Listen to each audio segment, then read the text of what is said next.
Legalizing marijuana in the state of Hawaii. Connie Cawthron, Herzing University. Here's a background on laws regarding marijuana. As of 2018, the U.S. government claims the right to and does criminalize the growing, selling, and possession of marijuana in all states.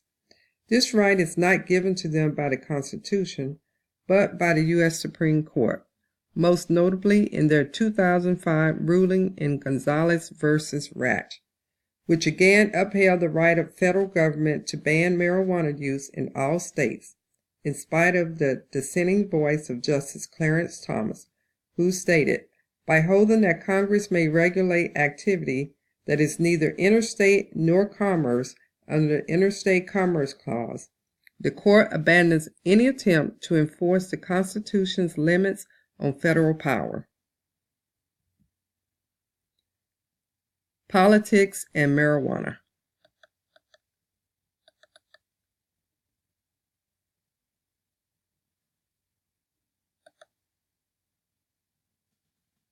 All right, we have another question from a reader. This one start with you, Congressman Bacon. 62-year-old Jim Bartlett of Omaha wants to know your position on legalizing marijuana and changing the DEA classification.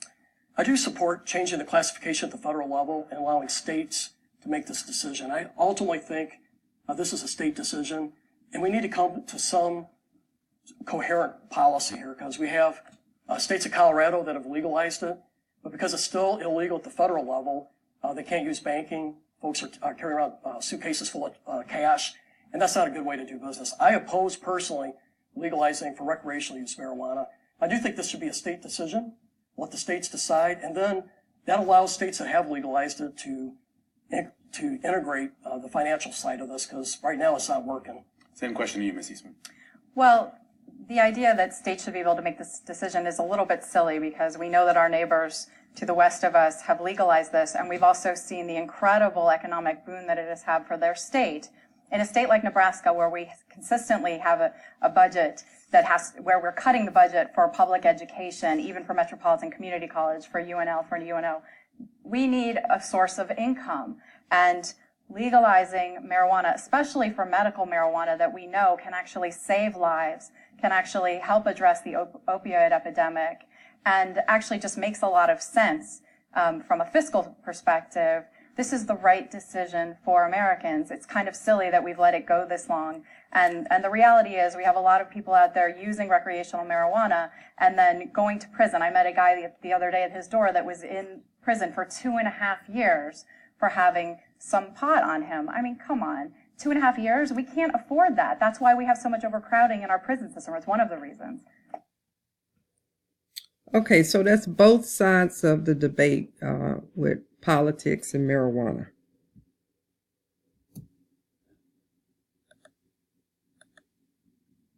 Doing away with marijuana laws. What could hardly be imagined a few years ago now appears to be fast approaching and nearly inevitable. After spending much of the 20th century creating legal barriers to marijuana use, now in the early years of the 21st century, the nation has embarked on a steady diminishing of marijuana prohibitions. In 16 states and the District of Columbia, so-called medical marijuana is now legal. At least 12 more states are on the brink of a similar acceptance of marijuana use. In another 2, Colorado and Washington, marijuana has been legalized for recreational and medical use, and state officials are beginning to create a legal market that will, in all likelihood, seek to keep marijuana out of the hands of children and teens, but available to adults who wish to use it, and will make it taxable by and accountable to state authority. The laws in Colorado, these are just some of the things as the governor that you look at. How it's working in other states who has decided to legalize marijuana. You must be 21. It's illegal for people under 21 to buy, have, or use retail marijuana. It's a felony for anyone to give or sell to or share marijuana with anyone under 21. You must have a valid ID proving you're 21 or older. There's limits to buying You got to buy from a licensed retail store. There's limits on selling. Only licensed retailers can sell marijuana products. And some convincing arguments that we listened to after looking at a number of pros and cons regarding the legalization of marijuana. There are some pretty strong convincing arguments for supporting the legalization of marijuana. For one, legalizing marijuana would add a substantial amount of revenue to the state due to retail taxes, payroll taxes, and business taxes.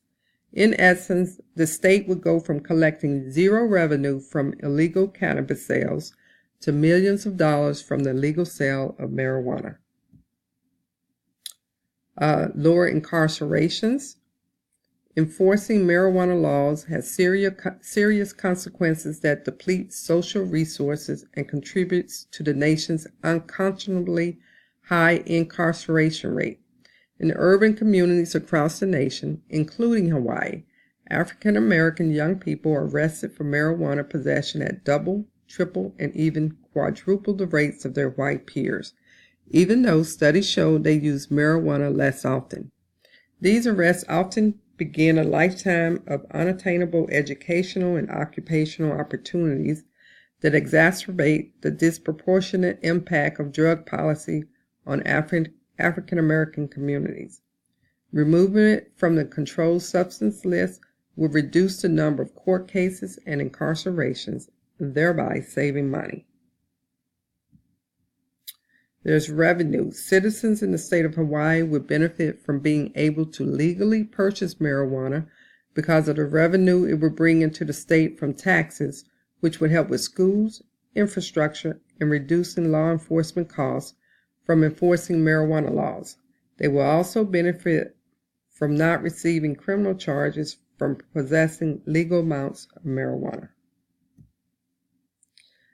They'll be able to legally conduct business with banks. Several state attorney generals have reached out to the Senate Banking Committee and others about easing federal restrictions on banks that deal with customers associated with the marijuana industry. Despite differences between federal and state law, the marijuana industry continues to expand. Industry analysts say sales grew by 30% to $6.7 billion in 2016 and expect those totals to exceed $20 billion by 2021. But those revenues often exist outside of the regulated banking arena. Businesses are forced to operate cash only because the gray market makes it more difficult to track revenues for taxation purposes. Operating cash only contributes to a public safety threat as cash-intensive businesses are often targets for criminals and prevents proper tracking of large amounts of money across the nation. However, because the federal government considers marijuana as an illegal substance, banks providing services to state-licensed cannabis businesses could find themselves subject to criminal and civil liability under the Controlled Substance Act.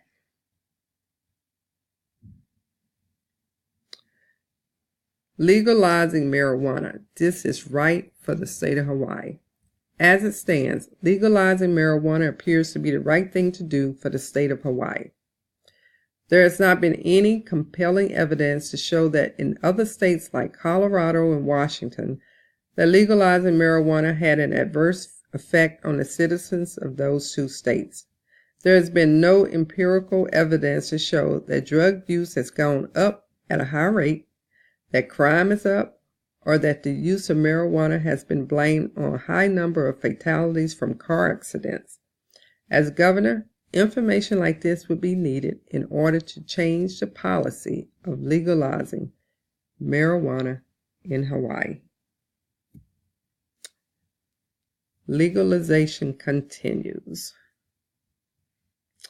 Colorado was the first state to legalize marijuana, and the enthusiasm for legalizing marijuana in the U.S. is growing.